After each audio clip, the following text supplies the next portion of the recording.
Talking about the great things that happened in the Dover Church in 2014. And we're going to start with Nancy. Two things. I think that this past year we've really lived up to our tagline of being a community, a welcoming community of faith and service since 1762.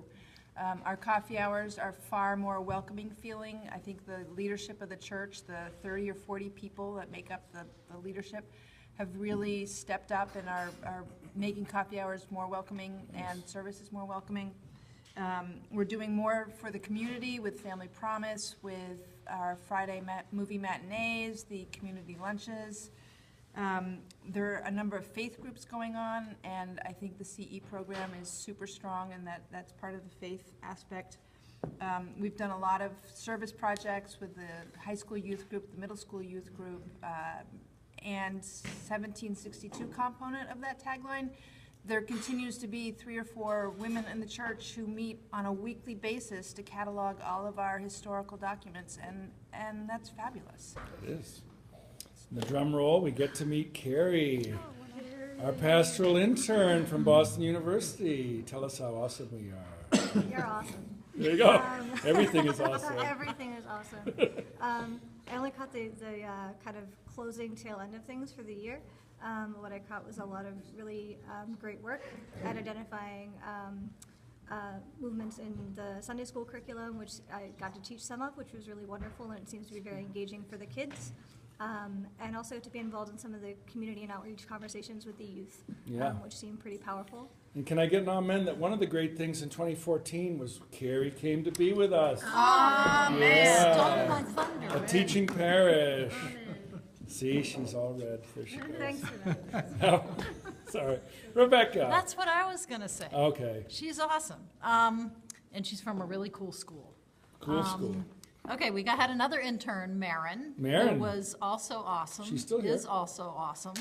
And is a great role model for the youth and for the kids love her. We all love her. So the internship component has made a new element with our church to do some outreach. Let's see, it's already been said, but I don't think you caught it. The youth group trip was really great. That I really like that we went from 12 kids last year to 25 so signing up this year, and a waiting list. So that speaks volume for the youth group. That is good fun. Yeah. Bob. As a deacon of the church, this is my 5th year as a deacon. And I must say, when I first became a deacon, the deacons were kind of passé a little bit. The activities weren't that dynamic. And the deacons now, in the last 2 years, have been unbelievable as far as developing activities and programs, developing the new subcommittees of spiritual growth, social activities. Welcoming, I think, is excellent because it gives everybody a chance to look and see where the real weaknesses are and try and improve on them. The youth group has gone from like 12 people up to 25 people, or even more, 70 people, and that's one of the reasons why we joined the church originally 35 years ago, because of the strength of the youth group, and that's growing leaps and bounds now. In fact, I believe there's kids from outside the church who are joining the youth group and going on the activities to Appalachia for the work week, which is wonderful. As far as this next year, I think we continue with our welcoming and our social activities. The other point is we have a lot of new families this year, which I think is fantastic. And when the families, when you see families, someone you don't know, people are going over to them and talking to them, making them feel welcome. Nice. Which is excellent. Linda. I don't think a lot of this would have happened if we didn't have the great organizational backbone that we now have. Dun, dun, dun, dun, dun. Dun, dun, dun. There she is eating. She's having salad. But Beth has put this together so beautifully and organized all these activities, and I think if there is one strength that has really put a backbone on the church, it is Beth's effort and everything she has done for that. Nice. I think we have. Amen for Beth. Amen. I think we look at opening a new clinic in Villa in Haiti. I think is a tremendous, almost a finale. Not a finale. It's still just a beginning, but it is a real accomplishment that we have been able to help those people. Yeah. I think that our youth, again, is getting stronger. The OWL program, the human, That's right, OWL. the human sexuality program is very well received, and I enjoy doing that. I think that Linda's been teaching OWL for how long? on and off, On and off, For 20 years? 30 odd 30 years. years? Yeah, whenever we developed it, Yep. a million years ago. A Let's not long go time that ago. A long time ago.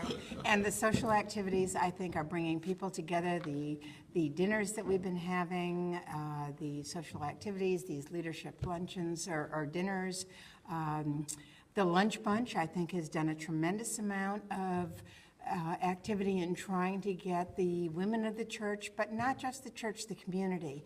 And now we're looking at reaching out not just to the Dover church women, but to the Dover community women, and trying to get many of these ladies together to help nurture a lot of what we are doing and what they, I'm sure, hope to do also. Beautiful. George? I'll just mention a few of the sustainability issues that yes. Jackie has taken on this year, or this past year. All of the light bulbs in the church have been changed to low-energy light bulbs. Yeah. And there's now composting, so all the food, it can be composted, and there's also recycling for a bunch of different things. It's all very well organized and neat, And I think So I we've think made like 60,000 kilowatt hours so far on our new solar system, so that's pretty is cool. that right? Yeah. Yeah, so that's great. I mean, there's a lot Nice. of good movement there. Thank you, George. We come over here to James A. Sims. Let's get the picture of him with a bottle first. I think the most important thing that no one can ignore is the refurb of the sanctuary Yeah, as a remarkable achievement, appropriate for a building of that grandeur. But I also believe that the robust high school and middle school youth groups are a singular achievement in that to bring my daughter Elizabeth home from Appalachia with the changed perspective and the enriched character that trip brought to her is remarkable. And my hope is that it could be a template for a number of initiatives across demographics, across cohorts within the church for spiritual awakening and growth. Yep. It's a remarkable, remarkable trip. that's great. Amy, I think a lot of things have been said, and I would agree with the other things people here have said, but the youth group trip to Appalachia, but not just them having the trip, but actually coming and speaking to the congregation and seeing them a little more visibly in a congregational meeting or in a service. It's wonderful to hear their reflections, and I think it energizes the entire congregation. yeah, And also, there seems to me to be more coordination among different leadership groups in the church. Over the last year, it's felt more cohesive to me, and I am thankful for the many people I can see sitting around who are busy and give lots and lots of time to make that happen, and happen quite seamlessly. And I'm also happy to see the increase in the Sunday school attendance and That's the number right. of new faces among the kids, and they are happy and enthusiastic. And Amy that's is the nice to chair see. of Christian education, for all of you who don't know. And the sanctuary, it's just a privilege to be able Yeah. to worship in such a beautiful space. And here's the man who made the sanctuary happen, Robert Cox. Oh, boy. I really think, that from my standpoint, Max, that was the fun part of the year, really overseeing that project as a trustee. The trustees were very much involved on a regular basis, dealing with the contractor, who was super. Yep. They were friendly, they were accommodating, they did everything we wanted them to do, and they responded to the challenges. Challenges of finding posts in the wall that were not of a substantive size and having to put more steel in there. I mean, we now have 2 tons of steel in the attic. We have, I think, a sanctuary that will literally take us for the next 250 years. Thank you, Bob. Jim? Wow, how do I follow up that? Katie? Well, no, reiterate, yeah, I'll talk about that a little bit, but I think, reiterate what everyone else said, just the growth and sort of the church seems much more alive than it has been. Nice. So I think it's been great, just the blessing of the attendance and people at the church, and, it's actually spills out into the community. And as you mentioned, even spilled out into Haiti. We funded our, the Vila Clinic for the second year. We had 4 tables at their annual event and made substantial contributions to that, so that's all great. My son is back attending high school youth He's group. coming to Appalachia, He's and coming to Jim's coming Appalachia. with us. So I made a You deal. know that, right? Yeah, I heard that. Heard a rumor. I'll be going. Yeah, I'm looking forward to it. But I made a deal with my 2 kids when they were young that after confirmation, it was up to them to come to church. I wasn't going to push them anymore. And the fact that they both voluntarily came back over the holidays was right. great. So that's good. good stuff. And then for me, men's breakfast hasn't been mentioned yet. Oh, yeah, but the men's breakfast. it's been a great thing, kind of outside of the church that we've done. We've had it fairly frequently, and it's been very well attended. It's a great Nice. setup. So. Thank you, Jim. And now we're back to Rachel. I should mention that Rachel already started the movie once, but I forgot to push the start two. button. Take 2. I just wanted to say that I think the church has done a great job of doing more family and social events and potlucks and movie night and pageants for the children. And I think we still need to continue to recruit new members. Yep. Sarah?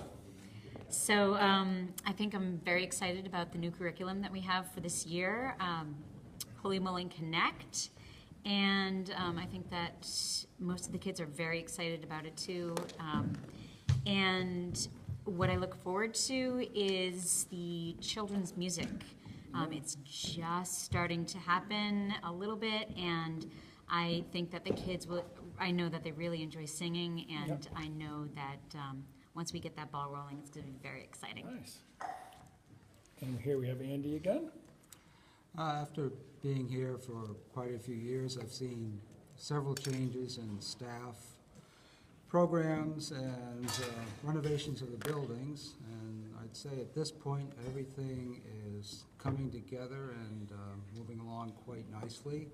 We have the addition of Sarah in the Christian Education Department, who's adding a lot of stability. Beth, who's managing to pull everybody together. Programs likewise. Anna's retired, and Nancy has taken over. Yep. Thank you. Dexter? Some of these things have been mentioned. The fellowship of the church leadership, I think, is really a huge change, where we come together and talk in meetings and also in social environments, breakfasts, and so forth. I think that's a wonderful thing. The refurbishment of the sanctuary, I have to say, it is such a beautiful place to worship. And I've always loved the church, but what a huge improvement. The growth in Sunday school attendance. It's fun to watch all the kids come up and listen to you give the kids' sermon. And it's great to see. The Christmas and Easter pageants, the upgrade in production values is incredible, and involving all the kids and parents of the kids. It's a huge event for this. Both of those are huge events for this church. It's wonderful. Hello, Mary. Am I last? No, Barbara's last. No, actually, Beth will be last. Oh, that's nice. Okay. As part of the cleanup crew on this little video, I think that we're making strides in being kindly affectioned one toward another, which is part of the mantra of being part of the United Church of the Covenant of the United Church of Christ, and is personally incredibly important to me. And I think that internally in our community, we're definitely caring for each other in terms of physical illness, emotional weakness, whatever we may be dealing with. And I think that we need to really work on making sure that everybody feels that we care about each other and we're there for each other. And then also see us working